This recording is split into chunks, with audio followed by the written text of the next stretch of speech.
Good morning, good evening, good afternoon, wherever you may be. Welcome to the Spiritism Talk Series, which is promoted by the United States Spiritist Federation every Saturday, 11 a.m. Eastern Time. My name is Teresa Castro, and I am so delighted to be the host of today's talk, which will be by Vicente Pessoa. And his topic will be the children who remember past lives. How interesting. Hello, Vicente. Welcome. Thank you very much. It's a pleasure to be here with you. We're honored. So, before you begin your presentation, please allow me to formally introduce Vicente. He is an infectious disease physician and current president of the Spiritist Medical Association of Goiania. His passion is Camille Flammarion and astronomy. So interesting. And I just want to remind everyone to please, if you have any questions or comment, post them in the chat because Vicente has saved some time after the presentation and we will have a short Q&A period. So if you have any comments, questions, please post it in the chat. And now, Vicente, we turn it over to you. Thank you very much. It's a pleasure to be here with you in the United States Spirit Federation to talk about this fascinating subject, children who remember past lives. So we are going to try to talk about the scientific research around this topic. And later on, we are going to try to bring what Spiritism have to say about the same topic and see if they match science and spiritism, if they match in their vision about this very important and very exciting topic. So without further delong, we are gonna begin with the first slide.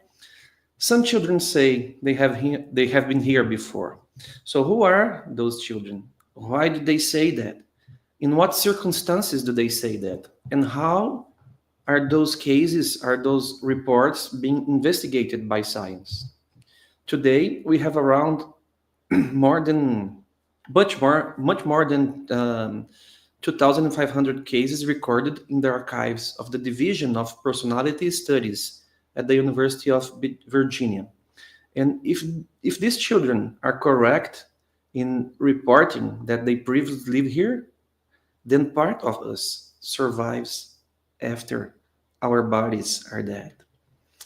Some of these children claim that they were part of the same family that they live nowadays. Other part of those children say that they lived in another town with another family, and they even deny that their parents, their current parents, are their real parents. They say that they have other parents. And they have a lot of stories to tell us. And they describe with much detail their past lives. And that's why some researchers have been studying those cases for more than 40 years. And there is a mainstream researcher that began everything more than 50 years ago.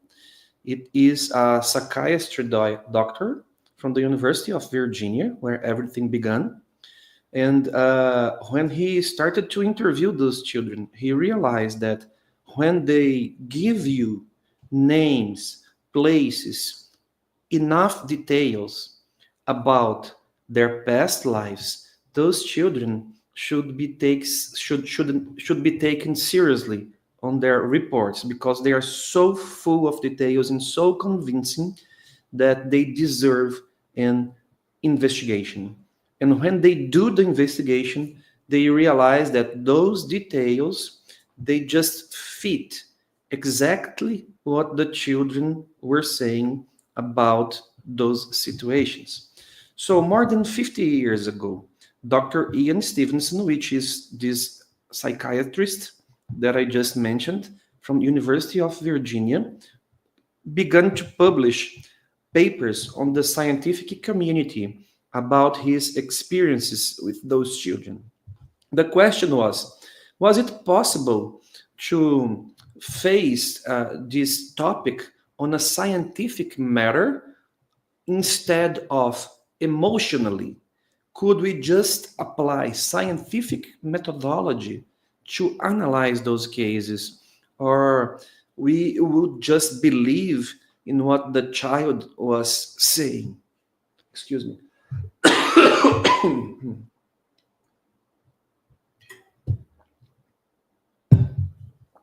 So, maybe this subject was just an inner desire that we all have to live forever. Maybe it is impossible to put together strong enough evidence to conclude that those cases are real. But despite all these difficulties to manage those situations and those interviews, it is possible to apply the scientific method and to exclude, to eliminate another causes as possible explanations for what was going on with those children. So the goal is not to convince anyone, it's only to present the scientific evidence and those studies and allow anyone to take their own conclusions about those reports. But in order for us to realize how strong the evidence is of those reports, we're going to bring a sentence written by the great astronomer Carl Sagan, who was someone that usually used to fight the idea of reincarnation and past lives and immortality and even God. Even though he was a great scientist, a very important scientist, he clearly did not believe in God. And what he wrote in his book, The Demon Haunted World, was that this situation concerning children who remembered past lives were the most difficult ones to reply, to fight against. So, this shows how strong those evidences and those facts are concerning that those children may be talking the truth. And more recently, we have a very important researcher from Brazil, which is also a psychiatrist, uh, whose name is Alexander Moreira Almeida, and his team. He just published by Elsevier, which is one of the most important scientific uh, book editor in the world, a book named Science of Life After Death, where he tries to analyze in a scientific way evidence of life after death. And the three main uh, subjects that they bring in this book are near death experience, children who remember past lives, and mediumship. And they try to bring enough evidence and conclusions that maybe those reports are not able to be explained by traditional science. They need other explanations when you try to find the best possible explanation. So this is an example of a paper published in a scientific journal by the great Jim Tucker, which is a disciple, or he is a follower of Ian Stevenson from University of Virginia. Right now, Dr. Tucker is concentrating all his efforts on American cases of children who remember previous lives. But he is the one that keeps the study alive, initiated by Ian Stevenson more than 50 years ago. And I just brought a two pictures of two books that he wrote uh, for uh, for everyone. It's not only for researchers or psychiatrists concerning the topic. And I really strongly recommend that if you have to choose one, you should get Life Before Life. It's an amazing book. It is very clear, it's very direct, and the explanations are just beautiful. And the reports that he brings in this book are really, really, let's put it that way, they are really convincing. They have strong evidence, and that those children are really talking about the truth. And he also discusses possible explanations. Is it fraud? Is it children fantasy? Uh, and we are going to talk about those possible explanations a little bit later. Many people try to refute uh, this information in those reports, but why do they do that? And they have some arguments that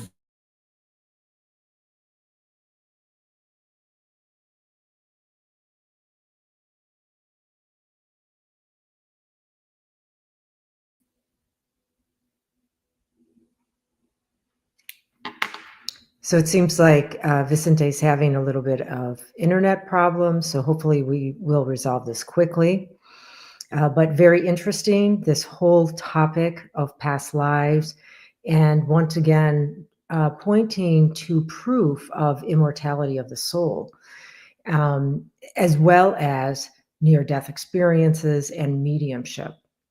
So rightly so, reminds us that Kardec was really a man ahead of his time, because this is over 150 years ago. Kardec was bringing to us these very ideas of immortality of the soul and the practice of mediumship, in that we are all interconnected, and that, in fact, life does not end at physical death, and that we can continue to connect with our loved ones. So this is very, you know, state of the art information that we're receiving from Vicente. And I understand that he has lost power, so hopefully that will be restored. And, we're so blessed to be able to have this opportunity to learn all the way from Brazil. Here he is. Thank you so much, Vicente, and we're glad to have you back. sorry, we had an energy problem here. So I guess I have to bring my slides back, right?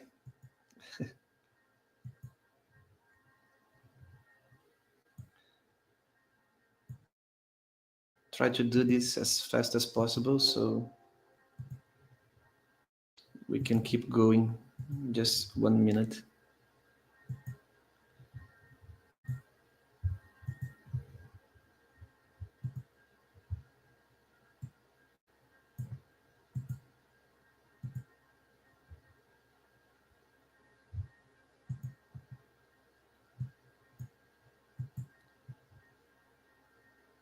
They are already uploading, so we can keep going.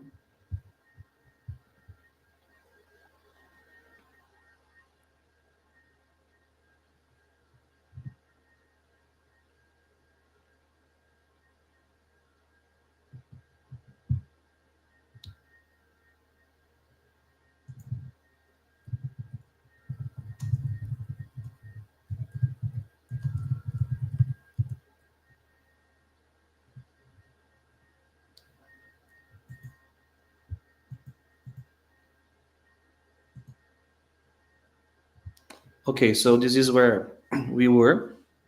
I was just talking about some people that try to refute those researchers and those researchers using a few arguments against them.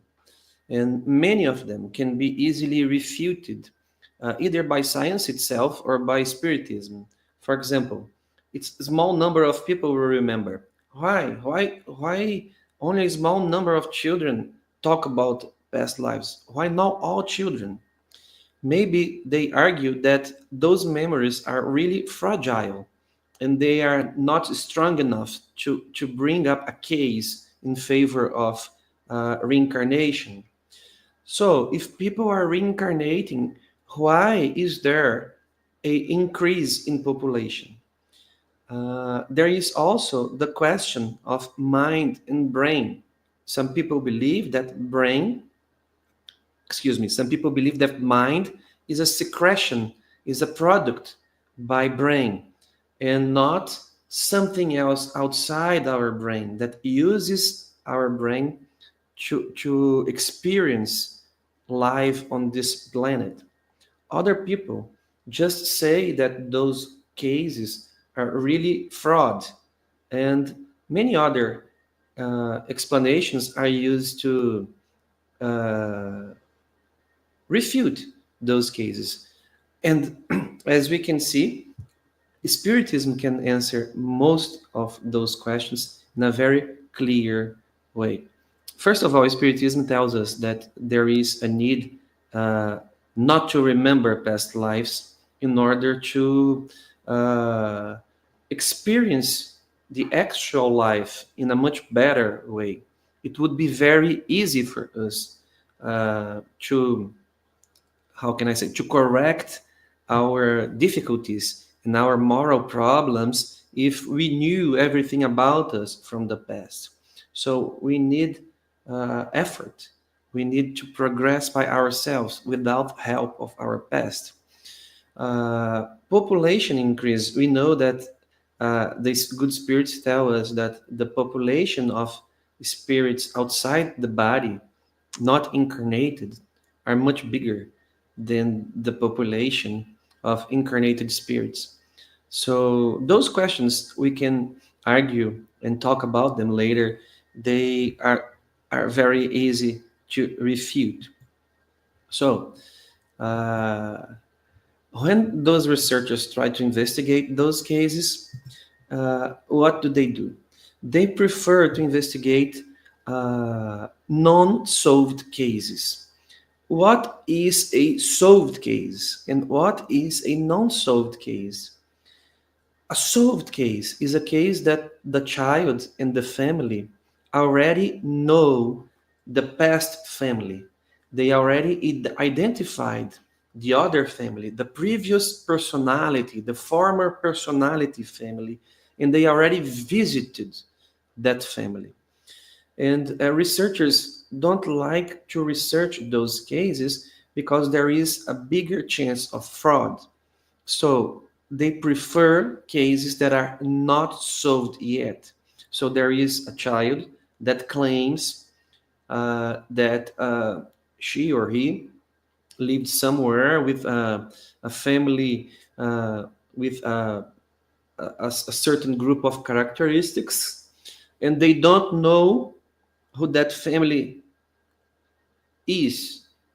So they go together with the researchers and they find the family. That's preferred because they can control the interview better, and that makes the case stronger. So they first interview the family of the subject, the family of the child who claims that they remember their past lives. They ask everything the family could remember, and they also talk to the child, and they ask everything, and they just put it in a book, and then after that, they try to interview the former personality family.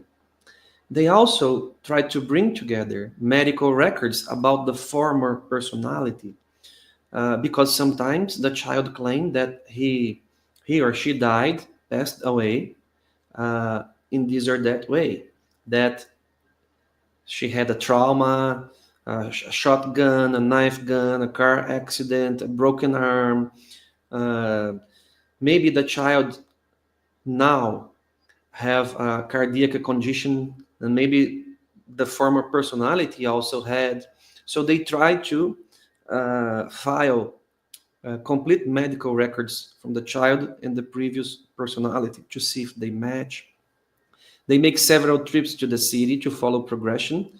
How is this progressing? The relationship between the child and the family, if the memories are coming back, if they are getting stronger, if they're getting weaker, and maybe um, everything helps to make a strong case. So they decided to create a few criteria to include the case as a very strong possibility to be true. And which are those criteria? If the cases do not match those criteria, they do not include that case as a possible real case. So, birth prediction, it's a criteria. There must be a birth prediction. Somebody has to predict that that child would be born in that family. A premonitory dream. Families have to have a premonitory dream that they will receive somebody that was there before. Birthmarks or malformations related to the previous personality perceived shortly after birth. Uh, Child's statement corroborated by at least one adult. Recognition by the child of people and objects from the previous personality. This is really impressive. We're going to talk about it at this a little bit later. When they bring the child to the previous personality house, the child is able to recognize paintings, books, people, and even they try to fool the child. This was your brother. No, was not my brother. I don't know this person. That one was my brother. This was your school friend. No, I don't know this person. My school friend was the other one. And remembering even names, dates, specific situations. So this is a very strong criteria. And an unexpected child behavior. For example, if you read those books that I just mentioned before, you're going to find some cases of children who really likes alcohol since they are really young, 3 years old, 5 years old, or children who behaves like they were kings and they treat other people like they were inferior to them because of the previous personalities uh, uh, behavior, because it's the same person. We work with this hypothesis that it's the same consciousness, it's the same person. So the behavior must be very similar, and you cannot explain that in other terms. Some of those children, they speak many languages even when they are 3 years old or 4 years old, and you cannot explain that. So the unexpected child behavior is a criteria as well. So those cases have to fulfill at least two criteria to be considered a very strong case and to be included in the files of the researchers on the software, the statistical software that will make statistical analysis. And believe me, there is a theory, a scientific methodology that can analyze those cases using statistics, so they can predict how strong the evidence is and if reincarnation is in fact the best possible explanation. So, what are the possible explanations that those researchers use? So, they are, how can I say that? When a researcher like Jim Tucker or Ian Stevenson are dealing with those cases, they are not in favor of reincarnation or not. They are neutral. So they are scientists. They don't care what the result will be. They just want the best possible explanation. So they have to go through all possible explanations. One of them are fraud. And what they discuss about fraud is that those families, they do not get anything in exchange for creating those stories. They don't get money, they don't get paid, they don't get discount in taxes. Uh, they, on the other hand, it's the opposite. They get unnecessary attention. Media goes to their houses. They are bothered by the situation. So they have no interest whatsoever to create a fraud to explain those cases. The researchers do not pay those families. The government do not pay them. So there, there is a big discussion about fraud because when somebody is frauding something, they usually have something in exchange, and those families and those children don't have anything. It could be childhood fantasy. We all know that children have invisible friends and they make up stories, and it's very normal and very natural, a very natural thing. It's part of childhood. But those stories, they are so rich in details. There are children that describe houses located more than 500 miles away from their home. They've never been there. They describe what color is the gate, what color is the wall, what color is the roof, how many rooms in the house, how many beds, how many people. They describe the pets. They describe the car. They describe how many family members. They describe their jobs. They describe the way they died. They describe their hobbies. So how is that possible? How is that possible? And when they try to visit somebody on that area, because they try to search a family on that area with those characteristics, they find the same house, same gate color, the same wall color, the same roof color, the same people, the same jobs, the same hobbies. So it is a very strange thing to consider that all fantasy. Another possible explanation is that the children just have a normal knowledge acquired to normal means. But we are talking about children with less than 3 years old. How can they learn so much about someone else who lives 500, 1,000 miles away and create such a very intricate net of relationship among people, including themselves? So maybe that's not the best explanation. Faulty memory of informants. Maybe their parents are misunderstood, are misunderstanding the information. That's why the best cases to study is when the parents try to make notes when the children are bringing those informations. And when the researchers get there, there is no problem with faulty memory informants. There are people that even try to explain those cases using genetic memory, which I will won't even comment on this presentation because it's something so superficial that cannot be used to explain that. So those are the normal explanations. And what if we jump to paranormal explanations? What could be possible paranormal explanations? The first one is extrasensorial perception. We are talking about people who are capable of reading other people's mind.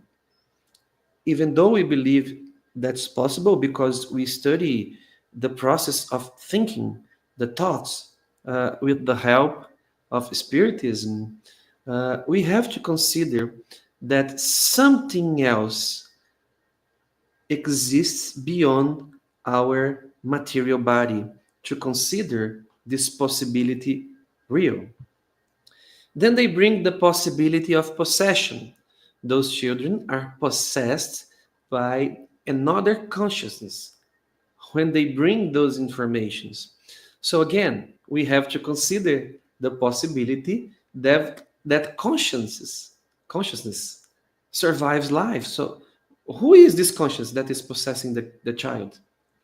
It's somebody that lived before and is still alive. So this possibility just makes the idea that our consciousness survives our body stronger. Possession, right? And what possesses the child? What is that? Is that a spirit? Is that a consciousness? Where does it live? How does it do it? Science cannot answer those questions. And we have to consider that they are simply talking the truth, that reincarnation is a real possibility. Sometimes science tries to explain things with the most simple explanation possible. Usually, the best explanation is the most simple, is the more elegant explanation. It's the explanation that tries to cover all the faces of the situation. Sometimes a few theories can explain part of the problem, but not the whole problem. But when we bring reincarnation to this equation, we can explain the whole problem, the whole situation. And the other possible explanations, they care this idea of complete explanation. So maybe reincarnation is the best possible explanation for those reports of children who remember past lives. And we are going to read by the end of this presentation a sentence written by John Tucker, the researcher that we just mentioned, concerning the best possible explanation.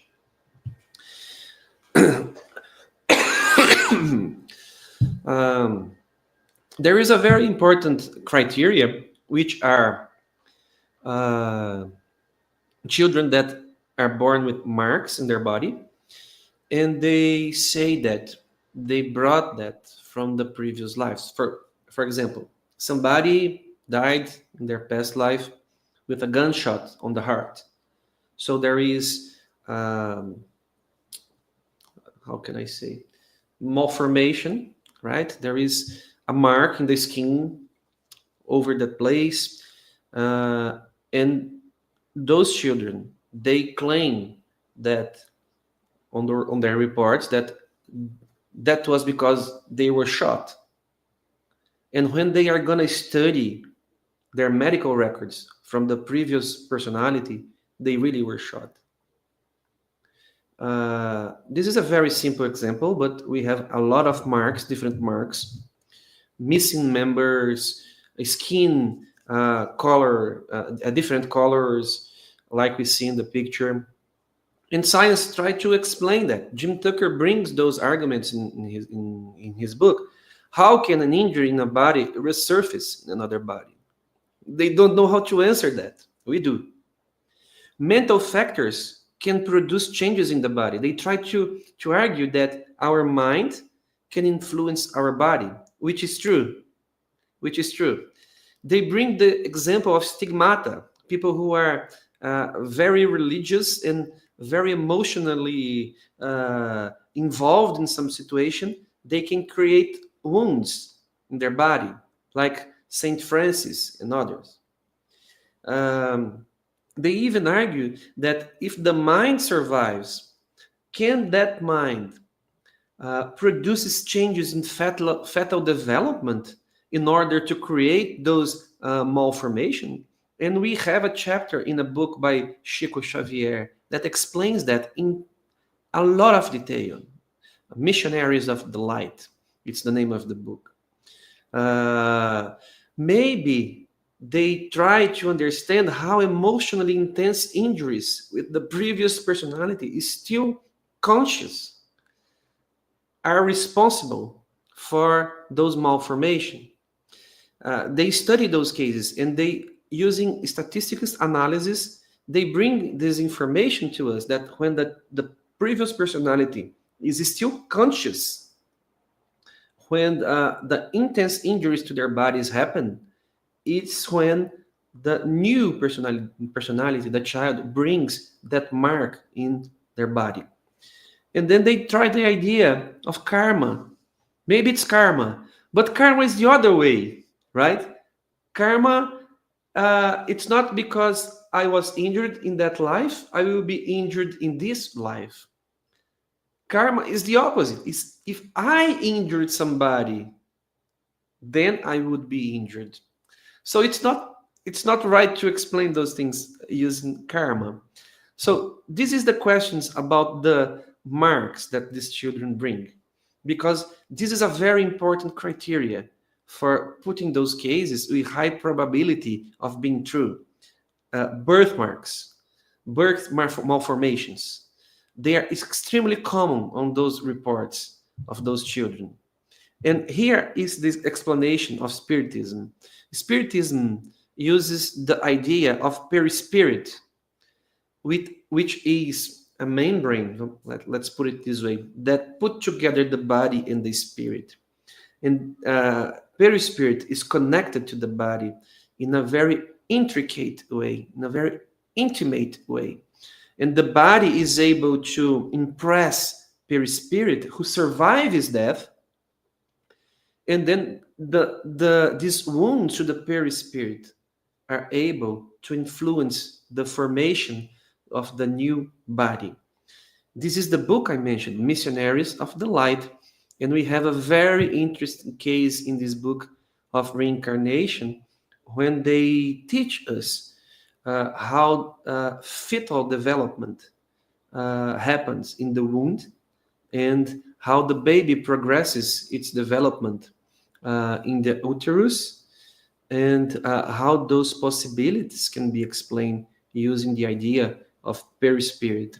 So it's very interesting that we have those information to help us. Usually those memories from that children, they happen between 3 to 7 years old, and after that they simply forget that they talked about that. And if you interview that children when they are 15 years old, 20 years old, most of them will not even remember that they would be talking about past lives. And that's very interesting as well, because in the same book, Missionaries de Luz, Missionaries of the Light, the author, André Luiz, teaches us that when we are around 7 years old, the connection between perispirit and the body is already so strong that it is able to close possible openings in the memory of past lives. He shows us that in that book. And it matches what science says. And we are talking about a book that was written in 1940s by a medium that studied for a few years in school. So it's a very important information. What else? It's very common on that children, unexpected behaviors, as I mentioned, like phobias of spiders, of water. Maybe they drowned. Maybe they were attacked by a dog, or whatever. And those children, a few of them, have very strong interest in alcohol and tobacco since 3 years old. Eating habits. Some children don't like to eat meat. Some children are vegetarians. They bring with them those behaviors that are very hard to explain, since their actual family do not have those behaviors. Behaviors of different castes or social classes. Cross-gender behavior. Some children believe that they are from another gender because they bring those strong impressions of being from another gender in another life. Of course, I'm not trying uh, to tell here that every cross-gender behavior is related to that, but part of them could be. So those cases, they bring together much more than memories of where I lived, who were my parents, where I studied, what was my job. They bring together emotions, attachments, fears, addictions, tastes, preferences, patriotisms. Children who believe that they are not American, they are French, or they are Indians instead of Brazilians, whatever. So this bring the fact that those cases bring much more than memories make them much stronger and make reincarnation a very stronger possibility to be the best explanation. How are those interview done? So when researchers find the case and that case is still not solved, and we already mentioned what it's a solved case, they try to arrange a controlled meeting in the presence of researchers. So what they do is they try to provoke spontaneous recognitions. They bring the child to a place where the child's family is the father, the mother, brothers, sisters, and the researchers from the actual life. And then they bring people from the previous personality family one by one inside the room. The child have never seen those people before in this life. And then they ask the child, who is that person? And the child answers, that is Mary. She was my mother.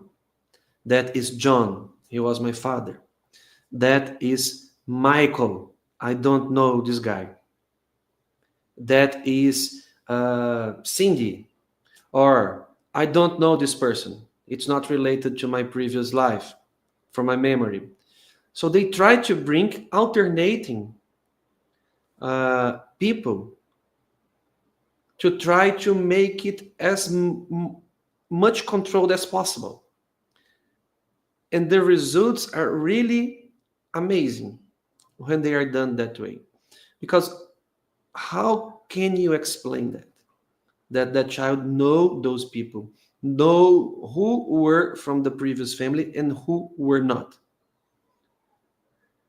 When those interviews are conducted that way, it's very difficult to refute the strength of the evidence. So they fulfill criteria for being a very strong case of reincarnation. Another very interesting characteristics of those cases is that there are a very few cases where the child is able to bring memories of what happened to her or to him between lives. They don't remember very well where they were. A few cases remember that they were with Jesus or were with angels, were in a very big and beautiful city, and they call it other kingdoms or realms. They don't remember very well reincarnation preparation, if they were prepared or not. A few of them remember. They bring some information that if they had a sudden death on the previous lives, they have fewer memories. They can't explain that. Researchers can't explain that, but it's a statistical finding when you analyze those cases. And there is a strong correlation with meditation on previous lives. If the previous personality was someone who used to meditate a lot, there is a greater chance to remember facts from the previous life in this life. But nobody can explain that. It's just a statistical finding. They just don't know why that happens. So, many people try to, as I mentioned before, refute that and have contrary opinions, that the material world is the only reality that there is, that consciousness is the result of brain function, that near-death experiences are just experience that there is nothing to do with survival of consciousness. It has to do with brain damage. They try to argue about the matter of mediums, that they are fraudulent and they can't be trusted, and they don't have answers to questions like what exactly reincarnates? How would reincarnation happen? Because those findings by those researchers, Jim Tucker, Ian Stevenson, they can't explain what exactly reincarnates. How would reincarnation happen? As I mentioned before, they are just trying to bring information, reality, facts. They are not trying to convince anyone. They are scientists. They don't have any religious interest to prove that reincarnation is the best possible explanation. So, what they do is they bring the facts, and we try to answer those questions with the best possible answer. Since they don't have spiritism to guide them and to help them, they cannot answer what exactly reincarnates. They cannot answer how would reincarnation happen. And that's why spiritism is a very important key for understanding those cases. Spiritism is a science, is a philosophy with religious consequences. It's a science, a philosophy, and a religion. So when Spiritism was brought together on the 19th century by Allan Kardec, who was also a researcher, who was also researching something very weird and strange that was happening in Europe in the 19th century, which was uh, the phenomenon of the flying tables that nobody could explain. And he was also ascetic. He did not believe on this phenomenon. And then he tried to explain them with the best possible answer. So he tried to classify those phenomena in fraud. And after diving deep on those studies, he just concluded that it was not possible to be fraud. And diving even deeper, he realized that the best possible explanation was a consciousness that survived their body death, and was answering those questions, was conducting the table. And by talking to those people out of the body, he came to the conclusion about very important concepts: God, divine justice, immortality of the soul, successive lives, communicability of spirits, and the idea of pure spirit. So, this is what lacks for conventional science to explain those cases in a much completer way, in a much deeper way. But they are getting close. So they already make very interesting questions for what exactly reincarnates? How would reincarnation happen? They are publishing those results in scientific papers, serious scientific journals. So the topic is already calling attention. It's a very strong topic nowadays in academy. People are very interested on studying this phenomena, this kind of phenomena in child. And this is the sentence that I like to bring to us, made by Jim Tucker in his book. I will end my presentation with this sentence so we can talk a little bit more after that. To be slightly more conservative, I would say that the best explanation for the stronger cases is that memories, emotions, and even physical injuries can sometimes carry over from one life to the next. If this is what we mean by reincarnation, then my conclusion is the same as Dr. Stevenson's. But since As he has also written, we know almost nothing about reincarnation. I prefer to use more specific terminology. So, what can we tell about this sentence or this thinking of Jim Tucker? He just doesn't want to call it reincarnation yet. But the evidence is so strong that he cannot run away from the idea that the best possible explanation for those cases are indeed reincarnation. So there is much more to talk about the subject, but time is not enough. So that's why I tried to bring a summary of the ideas of the researchers, the research, the results, and some or few ideas about Spiritism explaining those topics that science cannot explain yet. So I'm very open to questions and comments that you can further make from now on. Thank you, Vicente. Wonderful. Wow. It's such a vast topic. For sure, we'll need to have you come back and do part two. Um, so uh, let's stay here a bit longer. We will have a Q&A session that will start shortly, but first we're going to announce a few announcements. So the virtual course Introduction to Mediumship, a free virtual course for beginners. The U.S. Federation is thrilled to invite individuals eager to explore the realm of spirit communication according to Spiritism.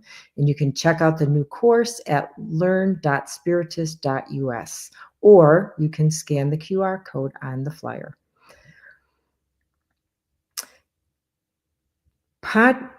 Podcast-like series, Psychology and Spirituality, A Bridge to a Better Life, based on the works by Joanna DeAngelis.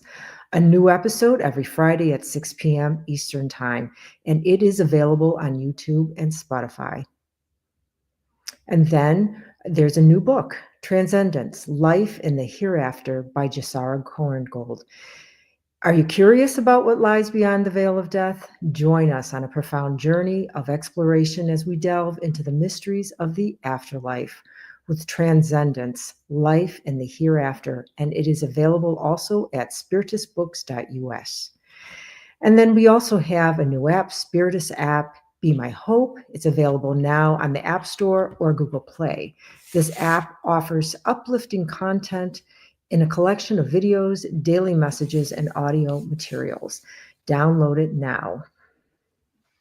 And then also, we have now available 7 free professionally recorded Spiritist audiobooks sponsored and produced by the Spiritist Society of the Carolinas.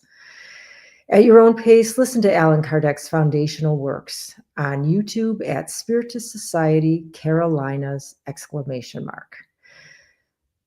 And now, we also on the screen, please note that there is a QR code. If you want to help the United States Spiritist Federation produce more publications and promote Spiritism to everyone, please scan the QR code on the screen for your donation.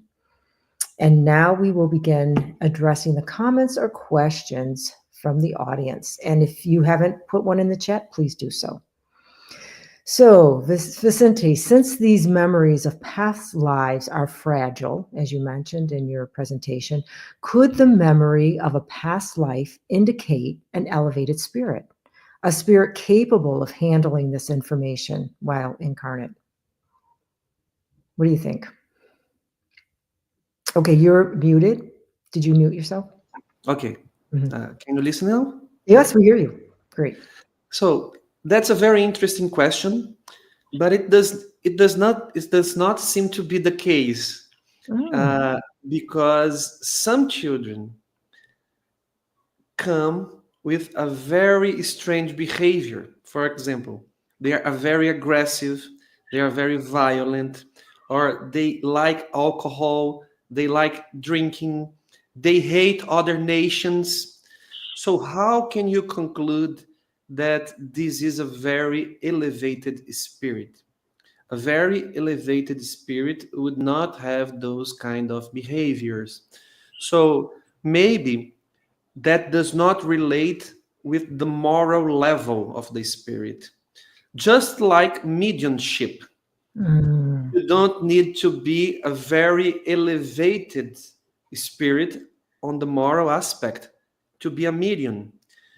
But that's a very interesting point. We don't have all the answers. But what those researches show us is that there is no relationship with moral level. Some children are really sweet, and some children are really not. that's true. So we don't understand yet uh, exactly why those children will remember, the gates of memory are opened to another dimension or other life or to the past, and for other children are not. So I think that's the answer. I Okay. don't see a very strong relationship between moral elevation and the ability to remember past lives. Right. There's not enough information yet. Yet, Also, yes, we can just say it's a possibility, but like you said, there's not enough information to support that as a fact. Thank you. yes, exactly. Okay, so then we have a question by MB. Thank you for your presentation. My question would be, if someone is coming from a Christian ancestor's background, could we integrate? What does that mean? Could we integrate? So they're coming from a Christian with their ancestors are coming from a Christian background. So I think I'm saying, would this follow in line with the Christian doctrine, philosophy, way of thinking? This idea of past lives or memory of past lives. I'm wondering, MB, if you could maybe clarify your question a little bit more. That Yeah, might be helpful. let me try to answer in the Okay. way I understood the question. Can you just put the question again? Uh, I was giving this talk in Europe a few months ago, and there was someone on the audience that was Christian, that was Catholic. And when I finished the presentation, he made a very, let's say, a very aggressive question, a very interesting question, but in a very aggressive way. He just told me that he was a Christian and he had been studying the Gospels deeply, and that he could not find any evidence in the Gospels concerning those topics, concerning reincarnation and so on. And he asked me if I could give explanations or examples where I could find those reports inside the Gospel. So it was a person with a Christian background in this life asking me a question how he could integrate this new information in Mhm. his beliefs, in the way he believed lives. I'm not sure if this is the same kind of question, if the same, if the same, if he wants just to ask the same thing. I'm not understanding very well if this background that he is referring is background in this life or past life. Yeah, But it seems I'm to trying be, to understand that it's in this life. He's a Christian yeah. and he's trying to Seems to integrate. me that, yeah, reincarnation is more Eastern, exactly. Yeah. So I think it's very, how can I say that in English? I think it's very matchable. They match the information. The Christian ideas, they match with the ideas of reincarnation and with um, the integrate. Maybe that's the best verb, uh, with reincarnation, right? Because we can find evidence in the gospel that even Jesus was talking about that a lot. in the Gospels. So I'm not sure if I was able to answer, if I understood correctly, Yeah. but And Christianity is pretty vast, but we do know many times Christians think in terms of resurrection instead of reincarnation. yes. So I think the question probably needs there's so many possibilities to answer that question. But thank you very much, and it is something to consider in terms of does it line up with other philosophies. And so, Daniel Santos, hi, Vicente. What could be the potential benefits or even harms of exploring past life memories? Well, many people work with that. We have the potential to heal some moral wounds that somebody could bring in this past life, or to heal very conflictuous relationships that you have with somebody, and understand better behaviors that people have.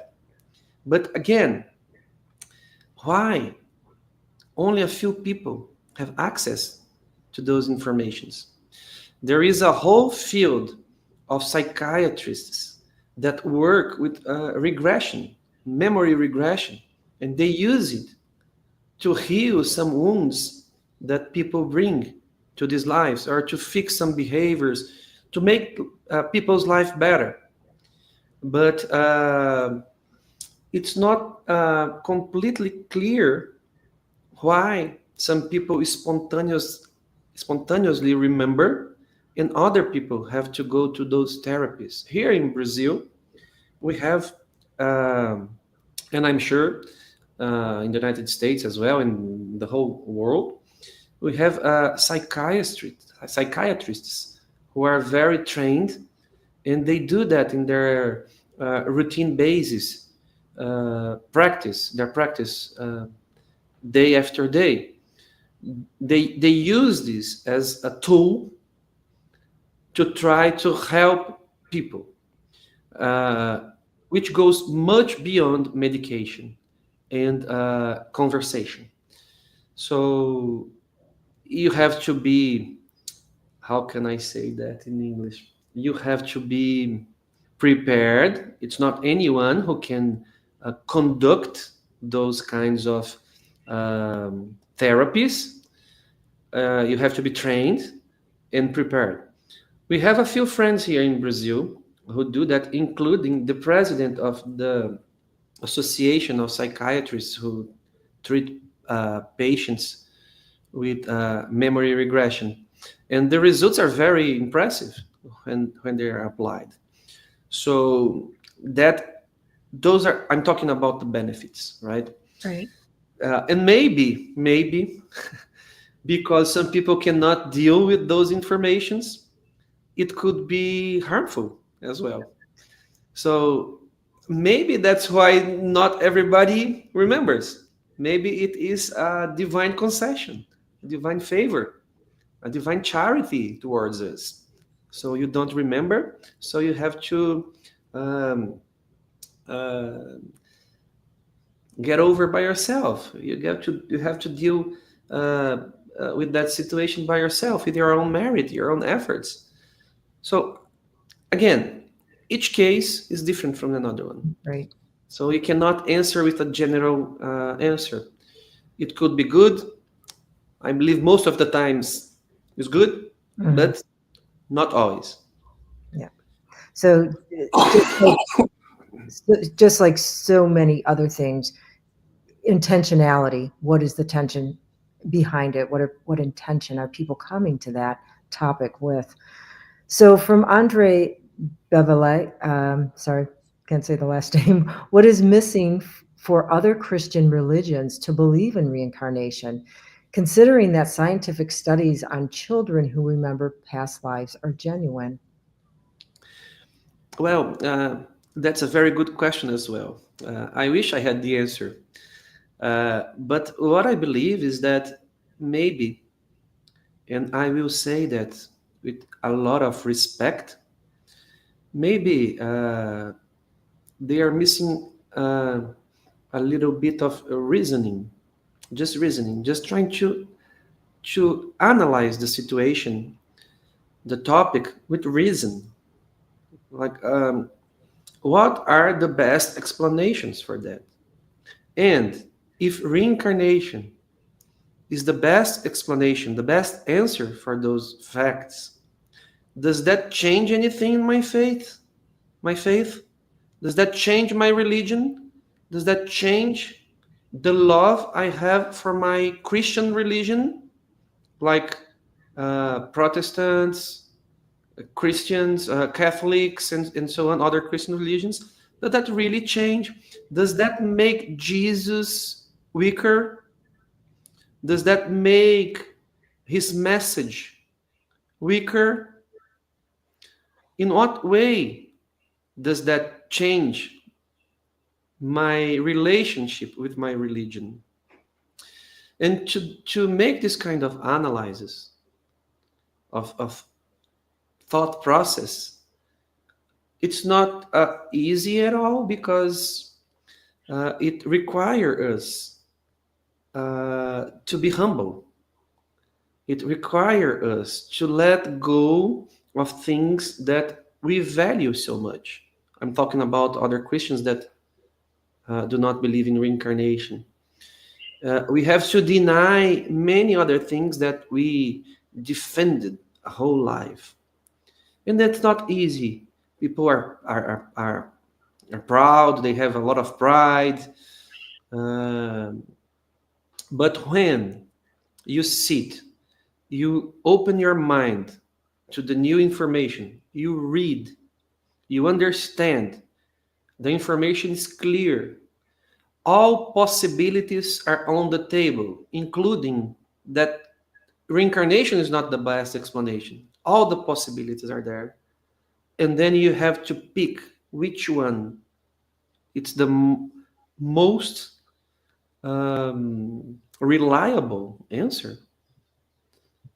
Then maybe it's easier to understand the situation. But again, it's a very complex problem. Yes, it seems to me it still is related to the old conditionings, that there's this eternal punishment, that we're going to be in purgatory forever, or, there's no opportunity to transform ourselves.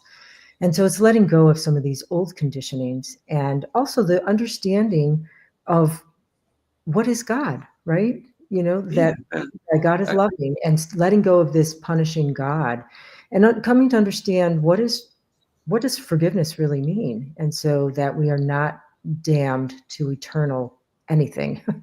So, that's a very good point. You just brought the idea of sin, right? If I mm, believe in reincarnation, I will be sinning, and mm, I'm going to go to hell, and it's against Christianity, and I'm going to suffer a lot. I will be punished, and that's the wrong idea about God that you just mentioned, right? Right? God is pure love.